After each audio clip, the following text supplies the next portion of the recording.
নবীর সাহাবীরা আল্লাহ নবীকে কি রকম মুহাব্বত আর ভালোবাসা তাদের অন্তরে ছিল। নবীর একজন আদনা সাহাবীর ওয়াকিয়া আপনাদের সামনে বলতে চাই। সাহাবীর নাম ছিল হযরত সাআদ সালামি। সবেমাত্র নবীর হাতে হাত দিয়ে মুসলমান হয়েছেন, কালেমা পড়ে মুসলমান হয়েছেন। হযরত সাআদ সালামি মুসলমান হয়ে যাওয়ার পর আল্লাহর নবীকে বললেন, ইয়া রাসূলুল্লাহ, ইয়া হাবিবাল্লাহ, নবী গো, আমি তো আপনার হাতে হাত দিয়ে কালেমা পড়ে মুসলমান হয়ে গেলাম।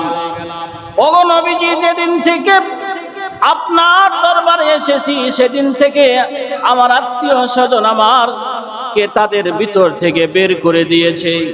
আত্মীয় স্বজন আমাকে বাড়ির থেকে বের করে দিয়েছে গো নবীজি। আমার বিবি পর্যন্ত আমাকে বাসা থেকে বের করে দিয়েছে। আমার কোনো আত্মীয় স্বজন ছেলে সন্তান কেউ আমাকে গ্রহণ করতে চায় না। ওগো নবীজি, আমি আপনার হাতে হাত দিয়ে কালেমা পড়ে মুসলমান হয়ে গেছি। ওগো আল্লাহর নবী, আমি জানতে চাই আমার আল্লাহ আমাকে আল্লাহর তৈরি জান্নাত দিবে কিনা। এখন আসেন নবীজি সাল্লাল্লাহু আলাইহি ওয়াসাল্লামের তদানীন্তন সময়ের নবীজির সিরাতকে যারা সবচাইতে বেশি অনুসরণ করেছেন তারা হলেন সাহাবায়ে কেরাম। সাহাবী কারা বলে, যারা ঈমানি হালতে নবীজি সাল্লাল্লাহু আলাইহি ওয়াসাল্লামকে দেখেছেন তারা হলেন সাহাবায়ে কেরাম, যাদের ব্যাপারে আল্লাহ পাক রব্বুল আলামিন বলেন, রাদিয়াল্লাহু আনহুম ওয়া রাদু আনহু। সাহাবায়ে কেরাম আমার উপরে রাজি এবং আমি আল্লাহ সাহাবায়ে কেরামের উপরে রাজি। আল্লাহ পাকের ঘোষণা। শুধু তাই নয়, আল্লাহ পাক ঈমানের ব্যাপারে বলেন, আমিনু কামা আমানান নাস। আল্লাহ পাক বলেন, তোমরা ঈমান আনয়ন করো তাদের ঈমানের মতো। কাদের ঈমানের মতো বলতে এখানে সাহাবায়ে কেরামকে বোঝানো হয়েছে। আল্লাহ পাক বলেন, আমিনু, তোমরা ঈমান আনয়ন করো কামা আমানান নাস। সাহাবায়ে কেরাম যেইভাবে ঈমান আনয়ন করেছিলেন তাদের ঈমানের মতো তোমরা ঈমান আনয়ন করো। এখন সাহাবায়ে কেরাম কিভাবে ঈমান আনয়ন করেছিলেন, তাদের ঈমানের মজবুতি কেমন ছিল, নবীজি সাল্লাল্লাহু আলাইহি ওয়াসাল্লামের জন্য তাদের ভালোবাসা কেমন ছিল, এই ভালোবাসার বিষয়ে সাহাবায়ে কেরামের অন্তরের ভিতরে নবীজি সাল্লাল্লাহু আলাইহি ওয়াসাল্লামের ভালোবাসা কি পরিমাণ ছিল, এরকম এই জাতীয় ঘটনা নবীর সাহাবীদের যদি শোনানো যায়, কিয়ামত কায়েম হবে। সাহাবায়ে কেরামের ভালোবাসা নবীর প্রতি কেমন ছিল এই ওয়াকিয়া বর্ণনা করে শেষ করা যাবে না। কারণ নবীর এমন কোন সাহাবী নাই যে নবীকে ভালোবাসেন নাই। কারণ আল্লাহ পাক বলেন, কুল ইন কুনতুম তুহিব্বুনাল্লাহ ফাত্তাবিউনি ইউহিব্বুকুমুল্লাহ ওয়া ইয়াগফির লাকুম যুনুবাকুম আল্লাহু গফুরুর রহিম। আল্লাহ পাক বলেন, আমাকে ভালোবাসতে হলে নবীর ভালোবাসা লাগবে। আর আল্লাহর নবী বলেন, ক্বালান নবী সাল্লাল্লাহু আলাইহি ওয়াসাল্লাম, লা ইউমিনু আহাদুকুম হাত্তা আকুনা আহাব্বা ইলাইহি মিন ওয়ালিদিহি ওয়া ওয়ালাদিহি ওয়ান নাসি আজমাইন। আল্লাহর নবী ফরমান, ও দুনিয়ার মানুষ, তোমরা ততক্ষণ পর্যন্ত পরিপূর্ণ ঈমানদার হতে পারবে না যতক্ষণ না পর্যন্ত তোমাদের সন্তানের চাইতে, তোমাদের সম্পদের চাইতে, তোমাদের বিবির চাইতে আমি নবীকে বেশি ভালো না বাজবে। নবীজি বলেন সব চাইতে ভালোবাসার শীর্ষে রাখতে হবে আমাকে, তাহলে তোমরা পরিপূর্ণ ঈমানদার হতে পারবা। আর যদি ভালোবাসা না থাকে এরকম, তো পরিপূর্ণ ঈমানদার হওয়ার সম্ভাবনা নাই। নবীর সাহাবীরা আল্লাহ নবীকে কি রকম মুহাব্বত আর ভালোবাসা তাদের অন্তরে ছিল। নবীর একজন আদনা সাহাবীর ওয়াকিয়া আপনাদের সামনে বলতে চাই। সাহাবীর নাম ছিল হযরত সাআদ সালামি। সবেমাত্র নবীর হাতে হাত দিয়ে মুসলমান হয়েছেন, কালেমা পড়ে মুসলমান হয়েছেন। হযরত সাআদ সালমি মুসলমান হয়ে যাওয়ার পর আল্লাহর নবীকে বললেন, ইয়া রাসূলুল্লাহ, ইয়া হাবিবাল্লাহ, নবী গো, আমি তো আপনার হাতে হাত দিয়ে কালেমা পড়ে মুসলমান হয়ে গেলাম।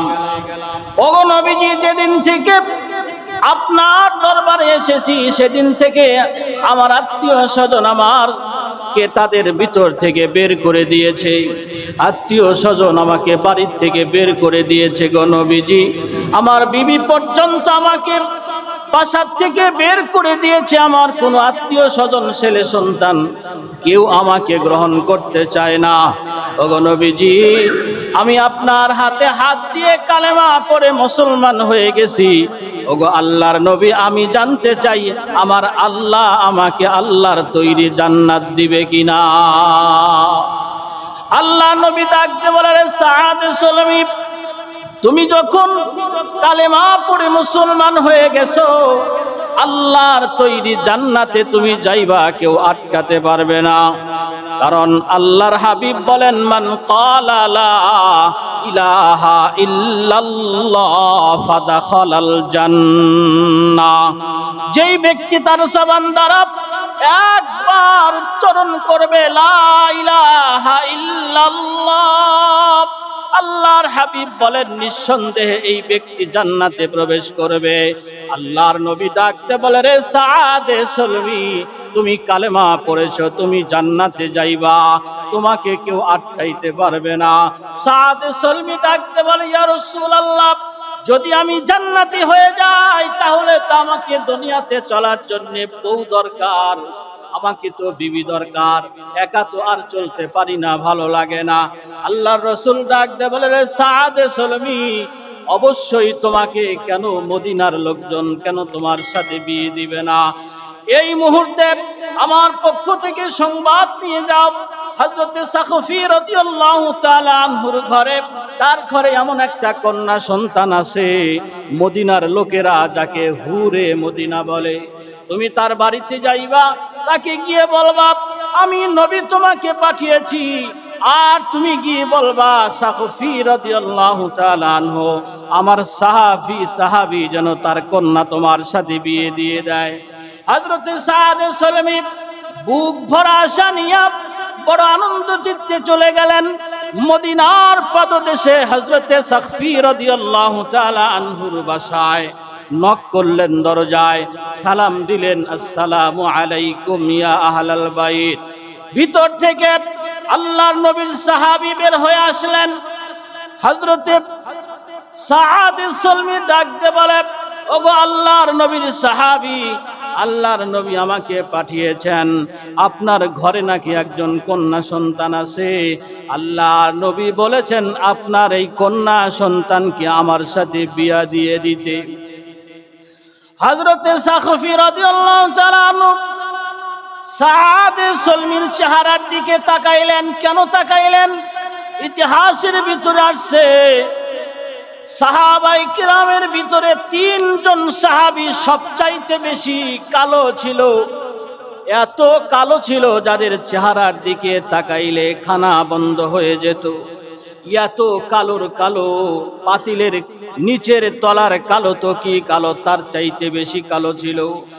এক নাম্বার হযরত বেলাল, দুই নাম্বার হযরত সাদ সলমি এত কালো ছিল, যদি কেউ খাইতে বসতো সাদ সলমি, কালো বেলাল যদি ঢুকতে দেরি হতো, তাদের চেহারার দিকে তাকাইলে খানা বন্ধ হয়ে যেত, এত বৃষ্টি দেখা যাইতো। হযরত সাখফি রাদিয়াল্লাহু তাআলা আনহু সাদ সলমির চেহারার দিকে তাকাইয়া নিজেকে সংকুচিত করে নিলেন, নিজেকে বললেন, এত কালোর কালো অসুন্দর বেটার কাছে আমার সবচাইতে সুন্দরী মেয়েটাকে কি বিয়ে দেওয়া যায়? ডাক দিয়ে বলে, না গো, তোমার চেহারা বড় কালো, তোমার ঠোঁট দুইটো বড় ফাটা, দেখতে তেমন সুন্দর নয়।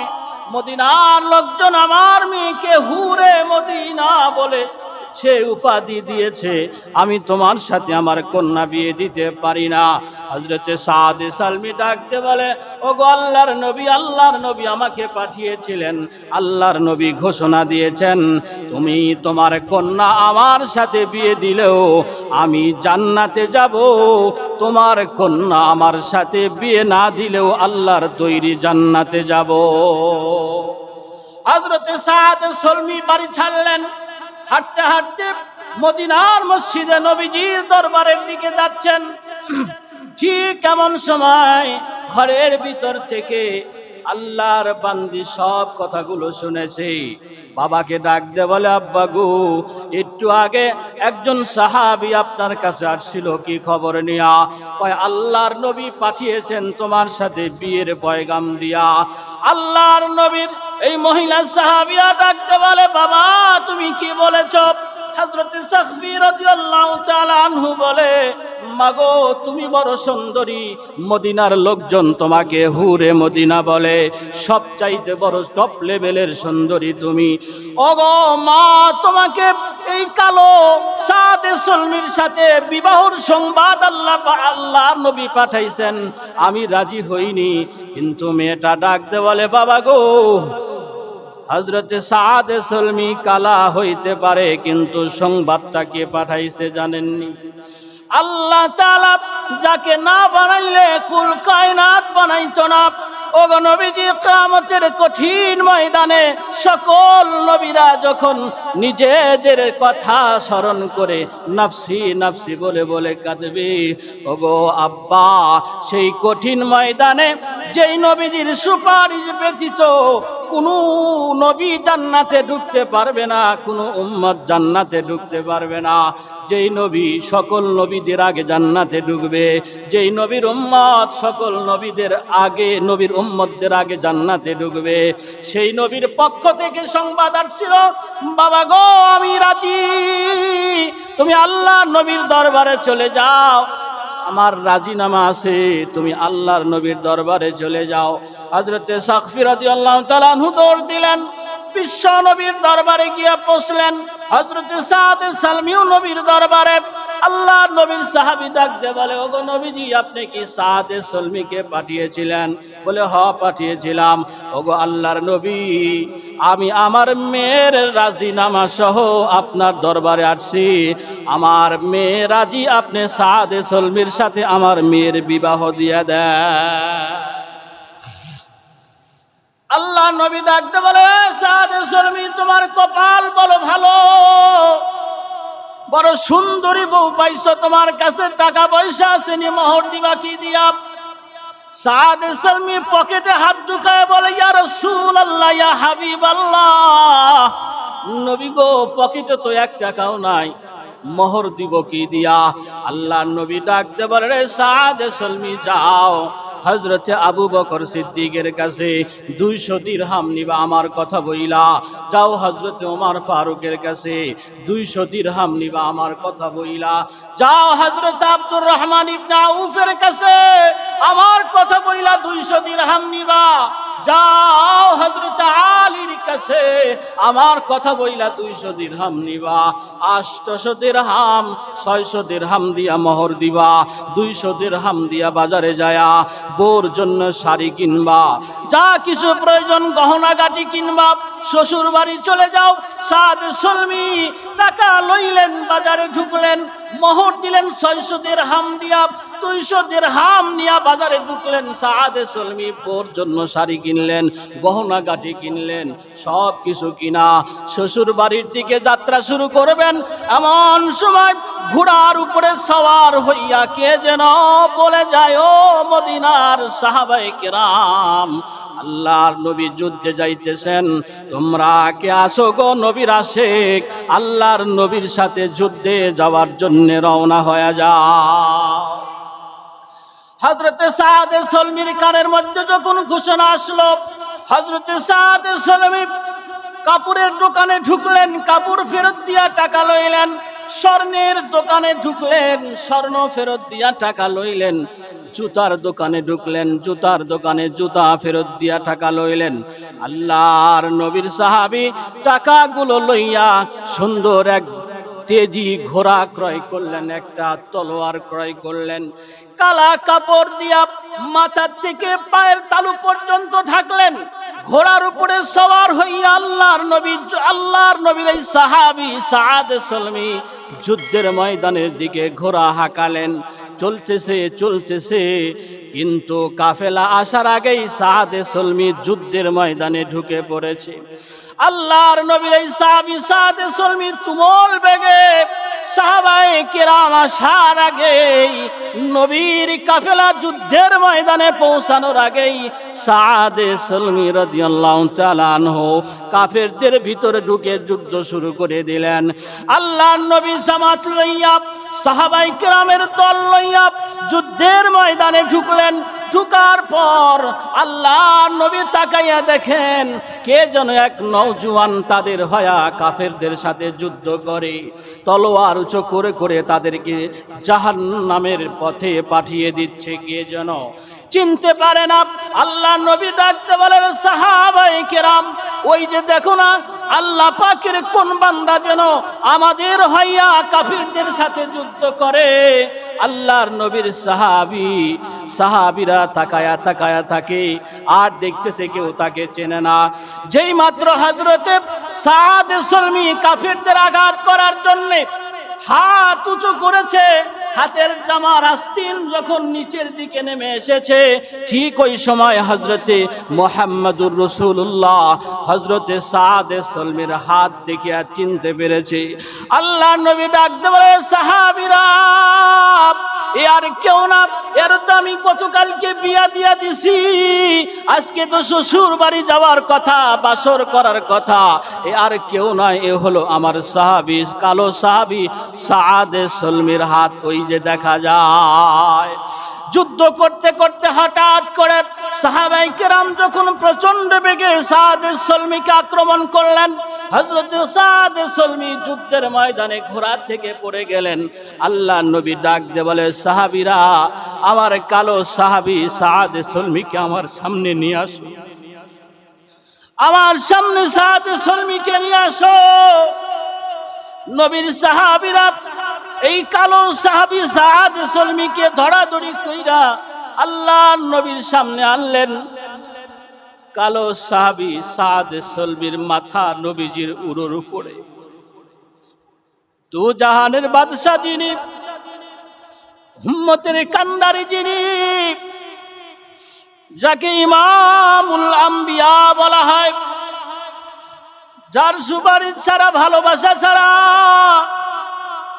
নবীর কোন উম্মত হাসরের ময়দানে নাজাতের কোনো সুযোগ নাই, সেই নবীর উরুর উপরে সাআদে সলমির মাথা মোবারক লাগলেন। আল্লাহর নবী ডাকতে বলে, রে সাআদ, গতকালকে তোকে বিয়ে দিয়ে আসছিলাম, আজকে তো তোর শ্বশুর বাড়ি বাসর করতে যাওয়ার কথা, যুদ্ধের ময়দানে কেন আসছো? সাআদে সলমি ডাকতে বলে, ইয়া রাসূলুল্লাহ, ইয়া হাবিবাল্লাহ, লা ইউমিনু আহাদুকুম হাত্তা আকুনা হাব্বা ইলাইহি মিন ওয়ালিদিহি ওয়া ওয়ালাদিহি ওয়ান নাসি আজমাইন। ওগো নবীজি, আমি বড় আপনার আশিক, আমি বড় আপনার পাগল। আপনি যুদ্ধের ময়দানে থাকবেন আর আমি বউ নিয়া বাসর করব। নবী, আমি তো আশিকে রাসূল হতে পারবো না। ওগো নবীজি, আমি আপনার আশিকে রাসূল হইয়া দুনিয়া থেকে চলে যেতে চাই গো নবী, যার কারণে যুদ্ধের ময়দানে আসছি। ওগো আল্লাহর নবী, আমি আপনার জবান থেকে জানতে চাই, আল্লাহ কি আমাকে জান্নাত দিবে না? আল্লাহর নবী চোখের পানি ছেড়ে দিয়ে বলে, রে সাদ সলমি কালো সাহাবী, যেদিন তুমি কালেমা পড়ে মুসলমান হয়ে গেছো রে, আল্লাহর তৈরি জান্নাত তোমার জন্য বরাদ্দ হয়ে গেছে।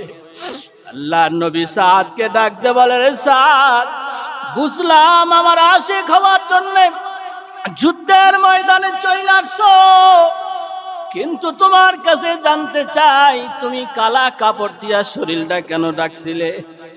হযরতে সাদ সলমি ডাকতে বলে, ইয়া রাসূলুল্লাহ, ইয়া হাবিবাল্লাহ, আমি যদি কালো কাপড় দিয়ে আমার শরীর আবৃত করে না আসতাম, আপনি আমাকে দেখে ফেলতেন, আমাকে দেখার পরে আমাকে যুদ্ধে শরীক হইতে দিতেন না, আপনি আমার শ্বশুর বাড়িতে আপনি আমাকে পাঠাইয়া দিতেন।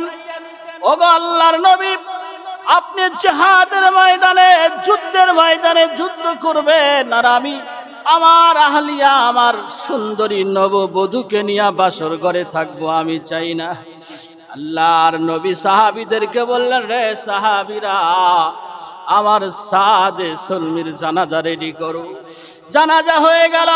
আল্লাহর নবী বুড়া আঙ্গুলের উপরে ভর দিয়ে দিয়ে হাঁটে, উকি দিয়ে দিয়ে হাঁটে। সাহাবায়ে কেরাম জিজ্ঞাসা করলেন, ইয়া রাসূলুল্লাহ, এর আগে অনেক জানাজা পড়েছি, কিন্তু আপনি তো পা জমিনে রাখতেছেন না সাদে সলমির জানাজা পড়ার সময়, কারণটা কি নবীজি জানতে চাই।